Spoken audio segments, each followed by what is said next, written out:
के हमको नशा हो जाए। संगीतकार R.D. बर्मन यानी पंचम किशोर कुमार के दोस्त थे। मोहम्मद रफ़ी कभी भी R.D. बर्मन के गुड बुक में नहीं रहे।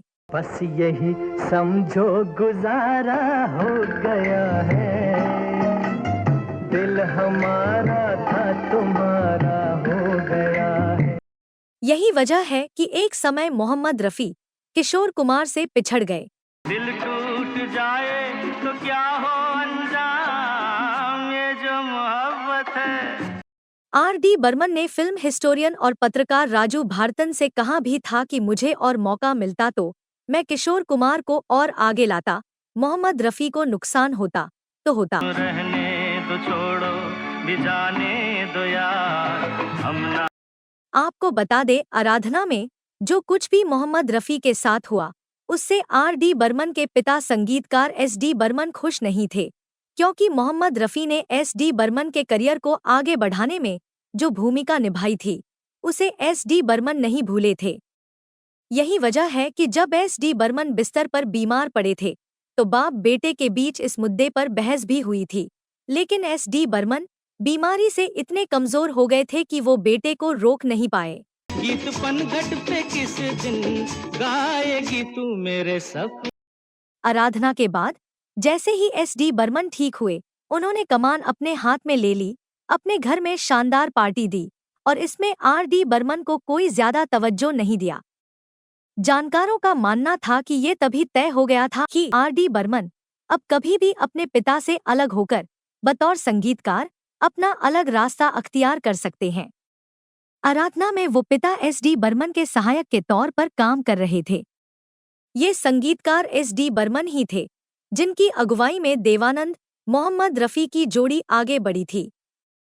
मोहम्मद रफ़ी की आवाज़ ने देवानंद की छवि चमकाई थी, वो भी तब जब मोहम्मद रफ़ी दिलीप कुमार की स्थायी आवाज़ बन चुके थे। माना जाता है कि झक्की नायक से खूबसूरत डेबोनेर देवानंद की कायापलट संगीतकार S.D. बर्मन की देखरेख में ही हुई। कहीं बेख्याल हो कर यूं ही। आपको बता दें कि 1947 से 1956 के दशक में देवानंद के लिए एक भी गाना संगीतकार S.D. बर्मन ने नहीं बनाया था। आखिर लंबे समय बाद संगीतकार S.D. बर्मन ने मोहम्मद रफ़ी को बुलाया फिल्म 9-2-11 के लिए 1957 में। मोहम्मद रफ़ी के साथ आशा भोसले ने कमाल दिखाया। ओ आजा पंछी अकेला है। असल में ये फिल्म 9-2-11 के डायरेक्टर विजय आनंद यानी गोल्डी थे, जिन्होंने S.D. बर्मन को मोहम्मद रफ़ी को बुलाने के लिए मनाया। दूसरे इस फिल्म में मोहम्मद रफ़ी को इसलिए भी जगह मिली क्योंकि S.D. बर्मन को शक था कि उनके प्यारे गायक किशोर कुमार उन्हें समय देने में ईमानदारी नहीं बरत रहे हैं। 9-2-11 विजय आनंद की बतौर निर्देशक पहली फिल्म थी। 9-2-11 में मोहम्मद रफ़ी ने आशा भोसले के साथ युगल गाने गाए, लेकिन असल में कमाल हुआ एक साल बाद 1958 में फिल्म काला पानी में मोहम्मद रफ़ी के इस सोलो गाने में। तुम तो ना कहो हम खुद। मोहम्मद रफ़ी ने इस गाने में S.D. बर्मन को क्लीन बोल्ड कर दिया। 1958 में संगीतकार S.D. बर्मन फिल्म 16वां साल में देवानंद के लिए हेमंत कुमार को लेकर आए। अपना दिल तो आवारा न जा। इस गाने ने लहर उठाई, लेकिन मोहम्मद रफ़ी वहां भी इस गाने के साथ मौजूद थे। यही तो है वो, यही तो है, यही तो है वो। बम्बई का बाबू में देवानंद के लिए भला ऐसे कौन गा सकता था। साथी न कोई मंजिल दिया है, न कोई महफिल। इस दौरान S.D. बर्मन ने देवानंद के लिए बारी बारी से किशोर कुमार और हेमंत कुमार को आजमाया। न तुम हमें जानो, न हम तुम्हें जानो। ये गाना है फिल्म बात एक रात की, जिसे हेमंत कुमार ने गाया था। ये मौसम ये रात चुप है, वो हो तो। इसी फिल्म में मोहम्मद रफ़ी ने भी एक गाना गाया, जिसने हेमंत कुमार के इस गाने को जबरदस्त चुनौती दी। अकेला हूँ मैं इस दुनिया। मोहम्मद रफ़ी के इस गाने की जो तासीर थी वो लोगों ने कहीं और महसूस नहीं किया। कोई साथी है तो मेरा साया अकेला। इस गाने का असर वैसा ही था जैसा किसी सिद्ध फकीर की ताबीज का होता है। सुनी सुनी राहें थामती है बाहें, गम किसे मंजिल का। तो इस दौरान संगीतकार एस.डी. बर्मन ने देवानंद के लिए किशोर कुमार को भी देखा, हेमंत कुमार को भी देखा, लेकिन जो जादू मोहम्मद रफ़ी की आवाज़ ने जगाया वो कोई और नहीं कर पाया।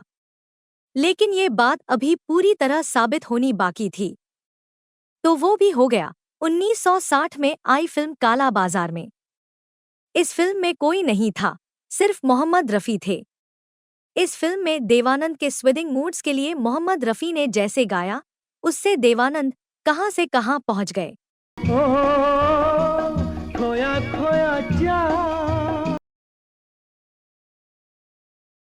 अपनी तो हर आह एक तूफान है।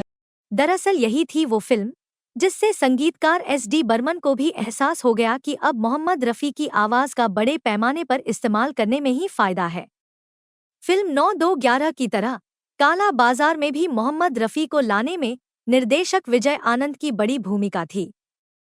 और 1963 में फिल्म तेरे घर के सामने में भी निर्देशक विजय आनंद ने ही मोहम्मद रफ़ी के लिए बैटिंग की थी। बड़ा नटखट है समा, हर नजारा है जवां। देवानंद, एस.डी. बर्मन और मोहम्मद रफ़ी ने मिलकर इस फिल्म में जैसे एक तिलिस्म रचा। तू कहाँ ये बता। मोहम्मद रफ़ी के इस गाने को जैसे विजय आनंद ने शूट किया, वो आज भी लोगों को शिमला की याद दिलाता है, जबकि सच्चाई ये है कि शांग्री ला जैसा ये लुक स्टूडियो क्रिएटेड शिमला में क्रिएट किया गया था। इस नशीली रात में माने। देवानंद के लिए मोहम्मद रफ़ी का जादू अब सिर चढ़कर बोलने लगा था और ये दिखा 1965 में आई फिल्म तीन देवियां में। इस फिल्म के क्रेडिट टाइटल्स में विजय आनंद का नाम बतौर निर्देशक नहीं था, बल्कि वहां नवकेतन के पब्लिसिस्ट अमरजीत का नाम था, लेकिन पर्दे के पीछे गाने की शूटिंग का पूरा काम विजय आनंद यानी गोल्डी ही देख रहे थे। कहीं बेख्याल हो तुम यहाँ।